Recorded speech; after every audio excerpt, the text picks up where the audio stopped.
Your reality is your reality. So you're not imagining it. You're not imagining that you're poor. You're not imagining that you're left out because you live in a third world country. You're not imagining that you're not getting the right quality of education to make you globally competitive. You're not imagining that it's real, right? Okay, but now that you've got it, you can live in the emotion, and sometimes I do. I get really, really mad and really, really upset. But then the following morning comes and you realize that you've moved not an inch of distance, yet you've expanded all of this time and this emotion. I mean, right now, if you think about the world we live in, just think about how much hatred there is. Think about how much anger there is. And yet we're not moving. So what really pulls me out of it, and it's an honest conversation with me, is I go, do you want the emotion or do you want progress? Because you can't have both. I'll give you an example. You're at the gym, right? You're curling. You're rep 8, and your body starts to fire off those signals in your brain, and it goes, stop. It hurts. If you stop, you get the emotion. You don't get the progress. So if you talk to any decent athlete, they'll tell you that where the pain starts is when the work starts, right?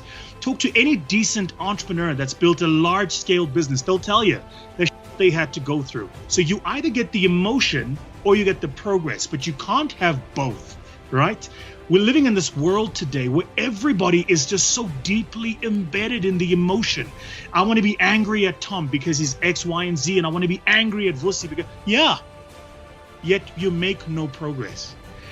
So yours and my challenge, I think, as a generation is how do we give the world progress? And finally, you asked me, so the question around, so how do you get over that, right? So here's the final bit, is I recognize that my generation has it the easiest. Like, I think we forget, actually, that our generation probably has it the easiest in the history of Homo sapiens on this little rock called planet Earth. In my generation's Tom, if I say something that's politically incorrect, I might trend on Twitter. If my grandfather said something politically incorrect, he would have been killed or landed up in jail. So sometimes we've lost a sense of perspective, right? Around it's not easy, but damn, it's much easier than it's ever been. And you have a responsibility to own your progress. You can either own the emotion or progress, but you don't get both. The hardest thing to do is to enable people to see themselves as they are. Not as they hoped they were, not as they've been taught they are, but as they actually are. It's the single hardest thing to do, and I'll tell you why. Because we're all embedded in this construct of a thing called identity, right? And what people forget is identity by its very nature, one is man-made and two is exclusive. What that means is the minute I say I'm male, it means I'm not female. If I say I'm black, it means I'm not white. If I say I'm African, it means I'm not American.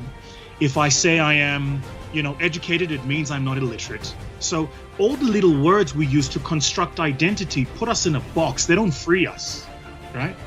And it's something people, I think, don't think about because people today have assumed an identity for who they are. And it's all over, right? It's in the media, it's on social media, it's on TV, it's in the newspapers, it's in music videos. All you're being sold is an identity. This is what you should be based on where you come from and based on how you've been socialized.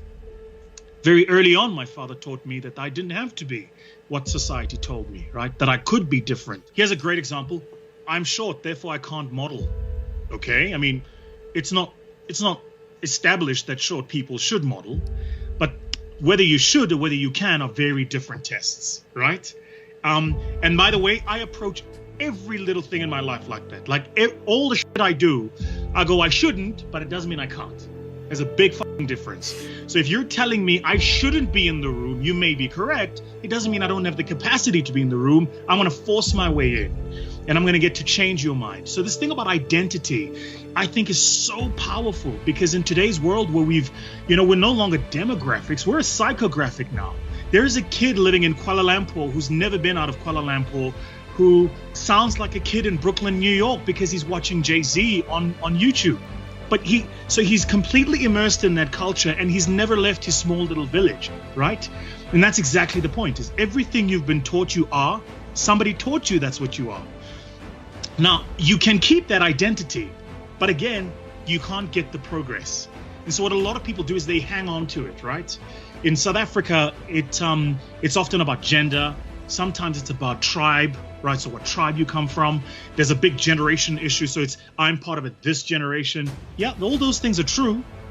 But do you want the identity or do you want the progress? Because you can't have both.